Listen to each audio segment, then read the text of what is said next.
de téléphonie, de données Internet. On parlait avec un député de la Nation qui a fait beaucoup parler de lui ces derniers temps, qui depuis longtemps fait beaucoup parler de lui, mais fait plus parler de lui ces derniers temps. C'est Antoine Assalé-Tiemoko qui répond ce soir gentiment à l'invitation de la télé d'ici. Merci beaucoup d'être là. Merci. Est-ce qu'on peut dire aujourd'hui que la crise des données Internet est derrière nous? Non, elle ne fait que commencer. Le ministre a pourtant fait une sortie. Il a rassuré les gens, on revient aux tarifs hantés, aux dispositions hantées. Logiquement, tout va bien. Le ministre n'a pas rassuré les gens. Le ministre a donné les raisons pour lesquelles la décision a été suspendue. Le ministre a adoubé, j'avais dit, entériné l'augmentation. Et donc, il n'a pas réglé la crise. C'est ce qu'il faut comprendre. Non, mais il a annoncé qu'on revenait tout de même aux tarifs qui étaient pratiqués avant cette mesure qui est contestée. Oui, mais pour quelle raison? Parce que les acteurs n'auraient pas respecté le délai de communication de la décision à la TCI. Qui est 2 mois. Qui est d'1 mois. L'application de l'article 114 de l'ordonnance sur la télécommunication. Mais vous savez que le ministre a justifié l'augmentation. Et donc, ça veut dire que si les acteurs se conforment à l'article 114, on reviendra aux nouvelles tarifications. On va justement regarder et écouter ce qu'il a dit. C'est le 10 avril dernier chez nos confrères de la RTI, première chaîne, dans le journal, je crois, de 13h, de 20h. On va regarder la réaction du ministre de la Communication et de l'économie numérique et on en parle juste après. Les opérateurs, de façon à trouver... Un terrain d'entente. C'est pas seulement un terrain d'entente. Le secteur, dans tous les cas, est en déséquilibre. D'accord. Il faut pouvoir trouver une mesure juste qui tient à la fois compte de l'intérêt des consommateurs, mais qui, en même temps, permet au secteur de retrouver un certain équilibre de façon à ce que nous ayons des communications de qualité. Tout le monde se plaint, par exemple, de la question de la qualité de service. Je sais que vous allez en venir très certainement. Mais comment assurer une bonne qualité de service si on n'a pas les ressources par derrière? Mais je veux dire, et c'est cela qui est important, que ces mesures ont été prises en tenant compte de certaines demandes des consommateurs. Il s'agit notamment du fait que le plafond des bonus a été élevé. Il avait été limité en 2020 à 100%. Aujourd'hui, avec les nouvelles mesures, ce plafond passe à 200%, par exemple. Il y a aussi la question du report des datas non consommées. Justement, parce que les clients se plaignent du retrait de ces forfaits acquis au lieu d'en faire un simple report. Aujourd'hui, c'est des choses acquises dans les nouvelles offres qui ont été faites par les opérateurs. Les datas non consommées sont reportées sur la retirées, mais c'est ce que la décision de 2020 demandait. La décision de 2023 demande qu'on puisse faire ce report-là. Est-ce que les consommateurs voyant cela comme un vol hein? Non, mais ce que je veux vous dire, c'est qu'on a tenu compte des consommateurs. D'ailleurs, cette décision a nécessité une année entière de discussion. C'est en janvier 2022 que les discussions entre l'RTCI, les opérateurs et la société civile a commencé. Il y a plus d'une quinzaine d'organisations de la société civile qui ont été invitées à ces discussions. Donc, on a tenu compte d'une certaine façon donc, de la position des consommateurs. Donc, toujours est-il que techniquement, les opérateurs ont dit que ça leur posait un problème. Ils ont entre 24 heures pour certains et 3 semaines pour d'autres pour pouvoir revenir à la situation antérieure. Pendant ce temps, la RTCI poursuivra les discussions avec les différents opérateurs de façon à ce qu'une solution puisse être trouvée qui préserve les intérêts des consommateurs, mais qui permette au secteur d'être en équilibre. Assalé-Tiemoko, il dit 2 choses assez importantes. Les discussions vont se poursuivre entre, d'un côté, le régulateur et les sociétés de téléphonie. Et deuxièmement, sinon primo, il dit que le secteur est en déséquilibre. En d'autres termes, les sociétés de téléphonie sont en difficulté financière quelque part. Vous y croyez un mot? Non, je pense que le ministre aurait mieux fait de laisser le régulateur lui-même venir expliquer sa décision. L'RTCI est un organisme indépendant qui prend des décisions indépendantes. Ce n'est pas un ministre de venir sur le plateau pour expliquer la décision d'un organisme indépendant. Quand il dit que le secteur est en déséquilibre, cela est en contradiction avec la décision même de l'RTCI. Quand on prend la décision du 12 janvier, le régulateur affirme que le secteur de la téléphonie mobile en Côte d'Ivoire est l'un des secteurs les plus dynamiques, les plus compétitifs, dont les ressources sont en constante croissance. C'est écrit noir sur blanc.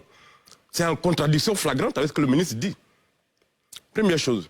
Deuxième chose, en 2022, les 3 opérateurs ont fait un chiffre d'affaires de 1015 milliards.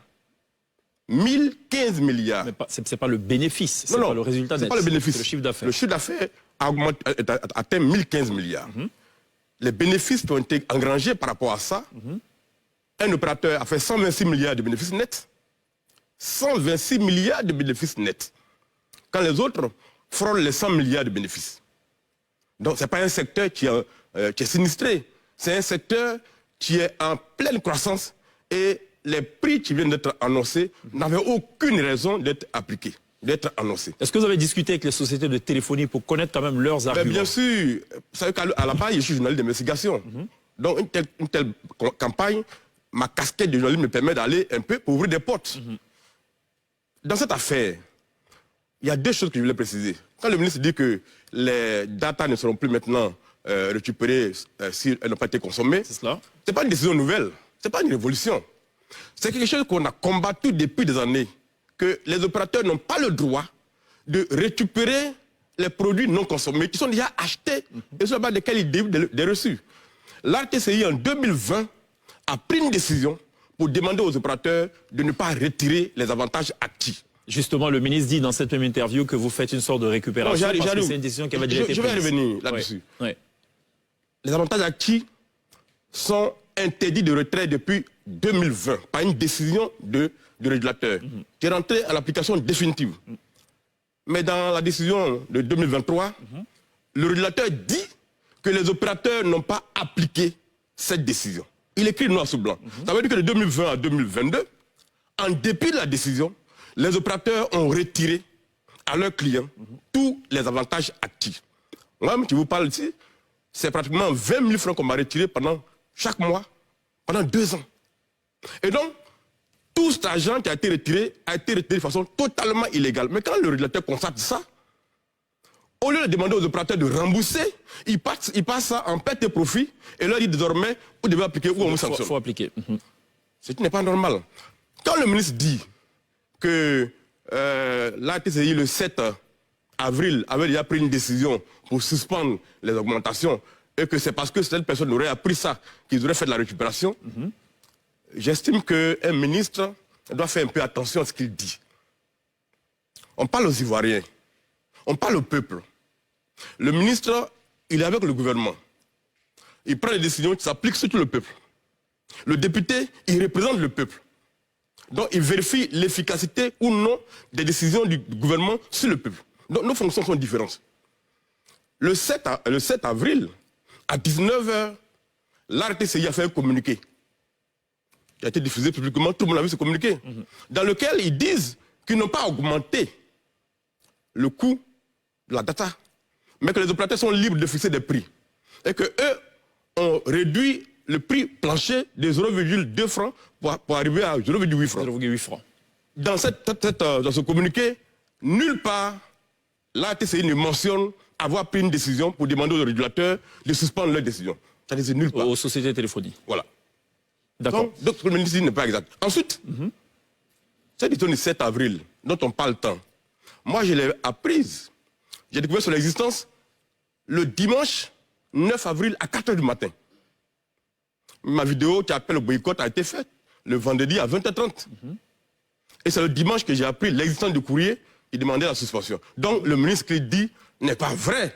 Et il n'avait pas dit ça. Alors je précise qu'on devait avoir donc en plateau la directrice générale de la RTCI qui finalement ne viendra plus. Voilà, donc c'est important de le préciser. Alors vous dites une chose, déjà le nœud gordien de tout ça c'est le coût de la data. Est-ce que Internet coûte cher, très cher ou trop cher en Côte d'Ivoire? Internet coûte trop cher en Côte d'Ivoire.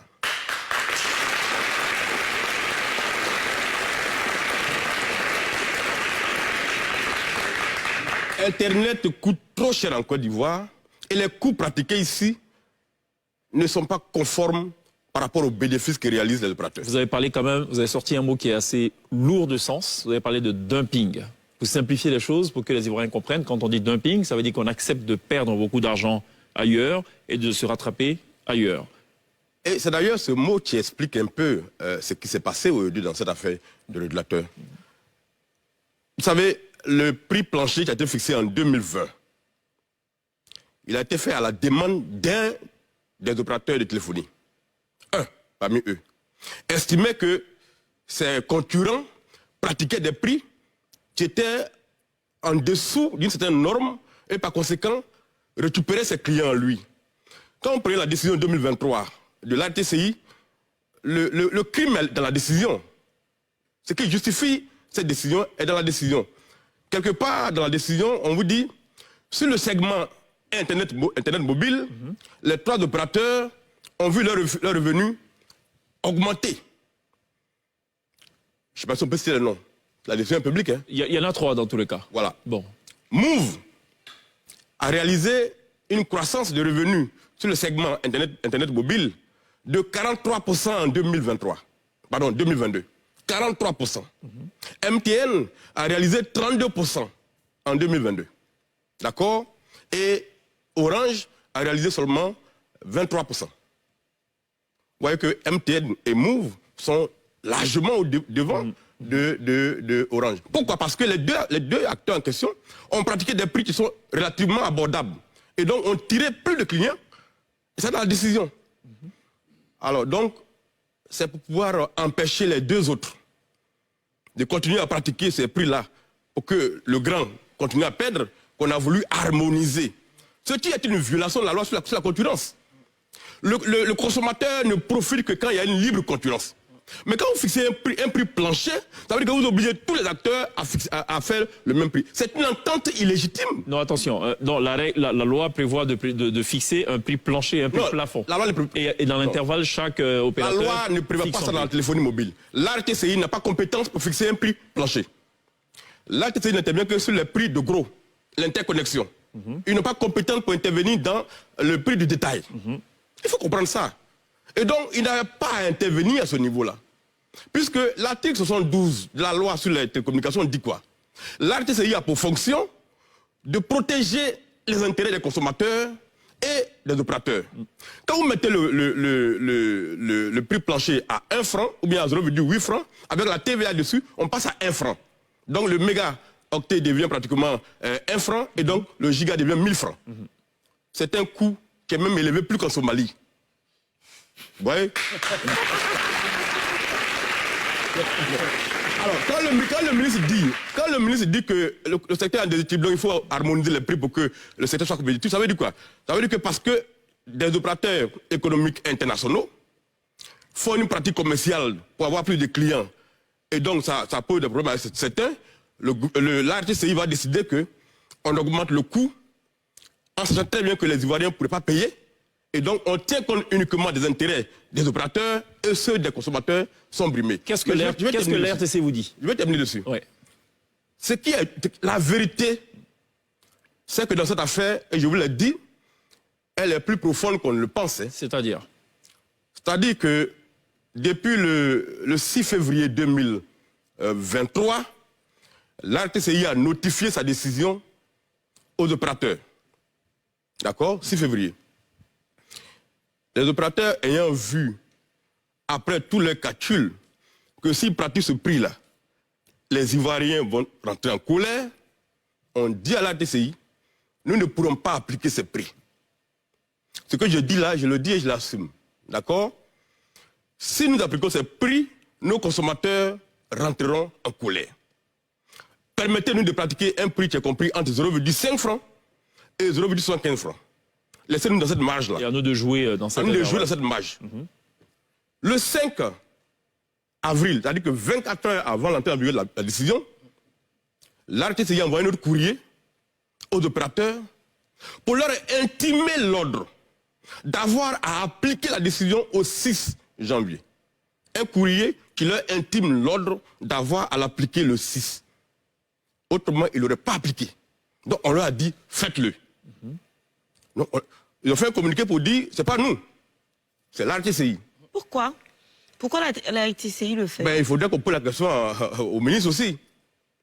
C'est un courrier qu'on a envoyé le 5... À l'ARTCI plutôt, pas au ministre. Puisqu'il parle à leur place. D'accord.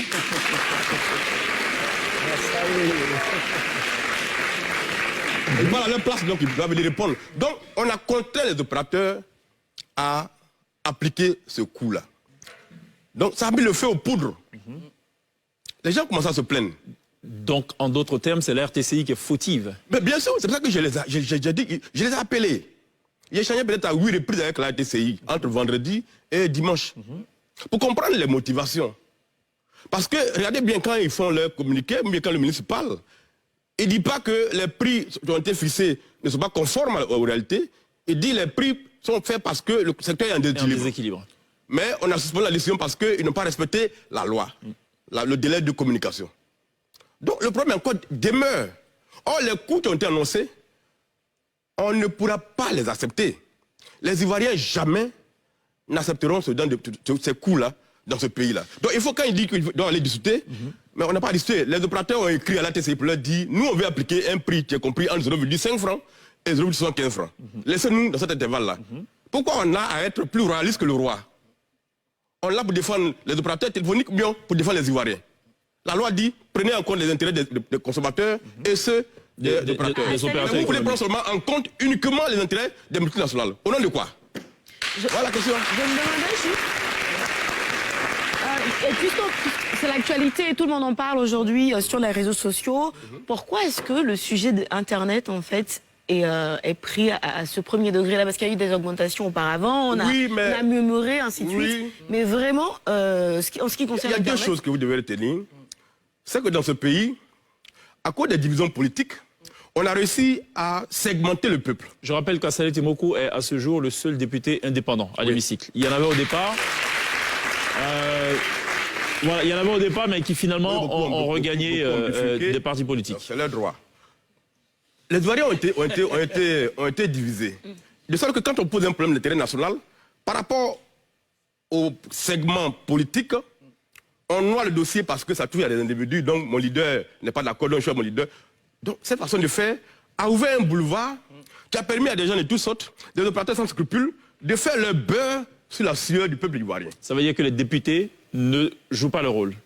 On va y revenir. On va y arriver dans quelques instants. Ce que je veux dire, c'est que l'Internet est aujourd'hui devenu une denrée de consommation de grande quantité, pardon, de denrée de consommation essentielle pour les Ivoiriens. Bien sûr. Voilà, votre public qui est là, ils sont combien? C'est les jeunes, c'est les étudiants. Ils ont quelle moyenne d'âge? Autour de 18, 20 ans. D'accord? Le chef de l'État a déclaré l'année 2023 année de la jeunesse. C'est un segment de la jeunesse qui est l'Internet. Ils vont à l'école. Ils ont besoin d'Internet pour travailler. Comment on dit que l'année 2023 c'est l'année de la jeunesse et puis on exclut les jeunes de l'Internet? Première chose. Deuxième chose, le 8 mars, on a fêté la journée des femmes. C'était quoi le thème? Digital et choses informatiques, inclusion pour les femmes, pour se développer. Et puis, 2 mois plus tard, on exclut les femmes de l'Internet. D'accord. Où est la logique? Donc c'est important d'avoir Internet. Au-delà de ça, cette décision même apparaît comme un sabotage de toute la politique du gouvernement en matière de lutte contre la cherté de la vie. On l'a bien compris. D'accord. Très bien, on l'a bien compris. On va marquer une pause, Assalé Timokou. On revient à vous dans quelques instants. On va surtout parler aussi, alors parce que faut pas donner l'impression que vous faites une fixation simplement et seulement au seul secteur de la téléphonie. Il y a certainement bien le domaine que vous envisagez aussi de traiter. On va aussi parler du rôle du député de la nation. Tiens, juste après la pub. À tout de suite. Antoine, un député, il sert à quoi? En français facile. Un député a 3 fonctions essentielles. Il vote la loi, que ce soit un projet de loi dont il vient du gouvernement ou une proposition de loi qui vient d'un député. Son rôle, c'est de voter ces lois-là, de les discuter, de les analyser, de les voter. Donc ce n'est pas l'affaire des juges, contrairement à ce que peuvent penser certaines personnes. Ce n'est pas le juge qui fait les lois. Voilà, il les applique. Qui font les lois. Deuxième chose, le député, il consent l'impôt. C'est-à-dire que chaque année, le gouvernement fait le budget de l'État. Et à ce budget est annexé ce qu'on appelle les taxes. Voilà.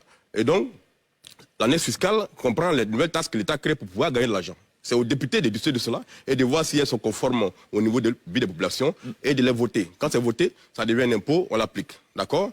Et troisième chose, le député, il contrôle l'action du gouvernement. Dans le contrôle de l'action du gouvernement, il y a 2 aspects. Il y a le contrôle de la conformité des actes du gouvernement par rapport à la réglementation nationale.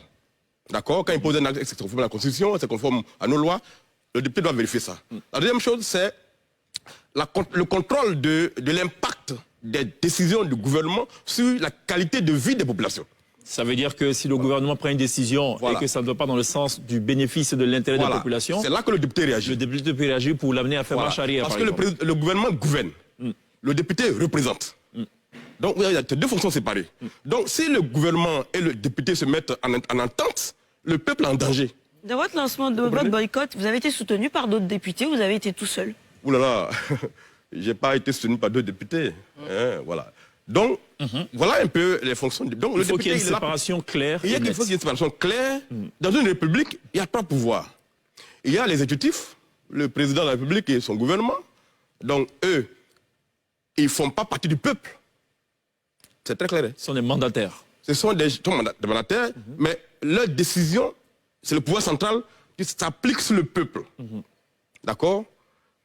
Il y a le pouvoir législatif, pardon, le pouvoir judiciaire d'abord, qui est incarné par les magistrats et tout ce que vous savez. Et puis à côté, il y a le pouvoir législatif, qui a une maison qu'on appelle le Parlement. C'est la maison du peuple, où les députés viennent de divers horizons. Mais quand une fois qu'ils ont quitté leur circonscription, ils ne représentent plus ceux qui l'ont élus, ils représentent tous les Ivoiriens. Donc ils viennent parler au nom de tous les Ivoiriens. Ce qui permet à Saleh Temoko de se prononcer sur une question qui concerne Korogo, Tia Saleh. Voilà. Un député est un élu national. Donc son rôle, surtout, comme je l'ai dit, c'est de contrôler l'action du gouvernement et donc de vérifier que les décisions du gouvernement n'ont pas d'impact qui détruisent la qualité de vie des populations. D'accord. Donc quand on prend une décision, par exemple, sur la data, et qu'un député voit que l'application de cette décision va toucher au pouvoir d'achat des populations et même exclure toute une catégorie des populations ivoiriennes. Il réagit tout de suite, naturellement. Ce député, naturellement, prend position. Alors, sans qu'on lui taxe de faire de la politique. Ce qu'on constate dans les sociétés, développées, c'est qu'il y a de vrais débats au Parlement. Je n'ai pas le sentiment qu'on a ce type de débat ici. Oui, mais peut-être dans 30 ans, 40 ans. On va faire de vrais débats dans ce Parlement. Parce qu'avec ces jeunes qui commencent à venir, qui ont une ouverture sur le monde, tu vois comment le monde fonctionne, on ne pourrait pas nous gouverner en 2023 comme on gouverne les gens en 1940. Est-ce que tous les députés comprennent aussi leurs tâches? Je ne peux pas parler à la place des autres députés, mais moi j'estime que dans une république, le député n'est pas élu pour son parti politique. Il est élu par les Ivoiriens pour les Ivoiriens. Donc il n'a pas à garder le silence quand son peuple gémit de douleur. Vous voyez que dans cette affaire, je ne critique pas mes collègues, mais je veux dire, je comprends leur silence. Parce qu'ils sont dans une machine dans laquelle ils n'ont plus de liberté d'expression, dans laquelle ils ne parlent plus des souffrances des Ivoiriens. Comment on peut augmenter la data? Les Ivoiriens sont en colère, tout le monde sait que ça ne peut pas fonctionner comme ça, et puis le Parlement, les députés gardent le silence. Attends, ils sont avec le gouvernement ou bien ils sont avec le peuple? Là, il faut qu'on pose la question. Enfin, vous connaissez déjà, pour vos prises de position assez claires, vous avez les spotlights braqués désormais sur vous. Est-ce que vous allez continuer comme ça à faire des appels au boycott, à marquer des actions? Parce que non. Ou bien ça... Ce qu'il faut dire, c'est qu'en tant que député, j'ai demandé au président de ma commission des affaires culturelles et sociales, le président Jean-Louis Billon, je lui ai demandé d'engager la procédure pour que nous convoquions les opérateurs, tous les acteurs du secteur, la RTCI, l'AIGF, l'ANSUT et tous les opérateurs, qu'on les convoque au Parlement pour qu'on vienne nous expliquer pourquoi Internet est plus cher en Côte d'Ivoire qu'en Somalie. D'accord? J'arrive. Oui. Au Sénégal aussi, notamment. Pour qu'on vienne nous expliquer pourquoi est-ce que, à côté de nous, Internet est moins cher. Qu'est-ce qui se passe dans le secteur? Pourquoi l'accès à Internet coûte aussi cher en Côte d'Ivoire? Quel est le problème? Il faut que les députés s'informent là-dessus. C'est un problème qui touche à tous les Ivoiriens et donc on a l'obligation d'écouter les gens. Alors, au-delà de ça,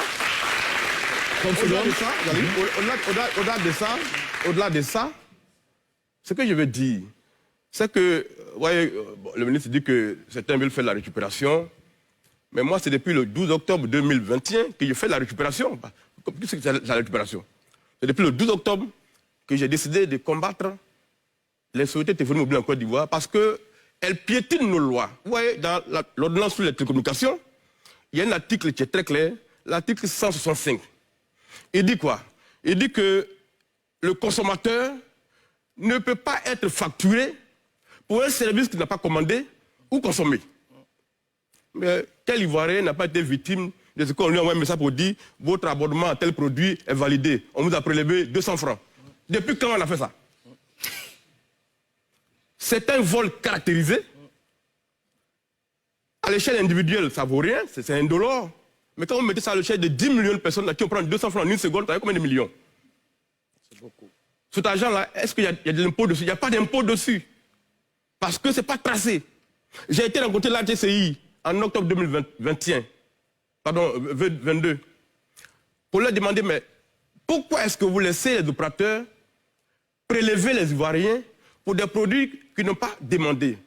Moi, j'ai une grand-mère au village à qui on envoie 2000 francs d'unité, 3000 francs d'unité. Elle me dit, mais je donne mon portable à mes neveux, ils volent mes unités. Je vais appeler, on dit qu'il n'y a pas d'unité dedans. C'est courant quand même. Je prends le téléphone de ma grand-mère, je regarde dedans. Mais elle reçoit des centaines de messages. On dit qu'elle a souscrit à un produit pour parler anglais. Elle ne sait même pas lire écrit. Alors, Antoine Timoko. Alors, donc, vous voyez, c'est un peu ça. C'est le combat-là qu'on mène. Ouais. Donc, il ne faut pas que les gens se trompent. Vous savez, ce qui provoque la naissance des nations, parfois c'est le ras-le-bol. Quand un peuple a l'impression que ses représentants ne le défendent pas suffisamment, il a tendance à agir de par lui-même. C'est pour ça que les élus ont un rôle important à jouer dans une nation. Le gouvernement, aucun gouvernement au monde ne travaille contre son peuple. Et le gouvernement de Côte d'Ivoire ne travaille pas contre son peuple. Il peut prendre des décisions de bonne foi. Mais c'est aux élus de leur dire, ça c'est bon, on peut continuer, ça c'est pas bon. Il faut faire marche arrière, ou il faut rectifier. Il faut corriger ou il faut rectifier. C'est ça notre rôle. On a bien noté. Travail. Alors, je retiens justement ça, ce verbe, ce vocable, vous allez continuer. C'est pas simplement une fixation sur la téléphonie. J'imagine qu'il y a bien le domaine où il y a peut-être des inégalités. Il faut préciser que, voilà, non seulement on va continuer, mais il faut préciser que l'objectif de ce combat qu'on mène, c'est pas qu'on revienne aux anciens prix uniquement. On a demandé qu'on revienne aux anciens prix parce que ça a été augmenté sans que les douaniers soient informés, d'accord? Donc, ils vont revenir aux anciens prix, d'accord? Mais le vrai combat, c'est de demander qu'on diminue le coût de la data en Côte d'Ivoire. Ça, c'est le vrai combat. Que les opérateurs ne prélèvent pas de force les Ivoiriens pour des produits qu'ils n'ont pas demandés. C'est du vol. Et le vol est puni en Côte d'Ivoire. D'accord? Que les avantages, ils font des communiqués aujourd'hui pour dire non, maintenant vos avantages, vous les laissez pendant un mois. Mais pendant 2 ans, vous les avez volés. Vous nous donnez cet argent-là quand? On les récupère quand? C'est des centaines de milliards. Donc ça, on va demander ça. Et puis à côté de ça, il y a d'autres opérateurs, c'est pas dans le même secteur. Hein, les banques et bien d'autres, hein, les taux de bancarisation. Bien d'autres personnes, les banques, d'autres opérateurs, pour lesquels désormais, on va faire un travail. Pour qu'il y ait une vraie conscience nationale que les opérateurs doivent avoir du respect pour leurs clients. Très bien. Ils doivent avoir du respect pour le peuple du Côte d'Ivoire. D'accord, on est pris par le temps. Nous allons l'expliquer. Merci Antoine Assalé Timoko. On va marquer une pause. Qui voulait rajouter quelque chose avant qu'on se dise au revoir? Je voulais juste interpeller les populations. Vous voyez, moi j'ai été élu par le peuple du Tessalé. Ce peuple-là paye des taxes municipales. Et ces taxes ont servi à me donner une voiture de service, de fonction.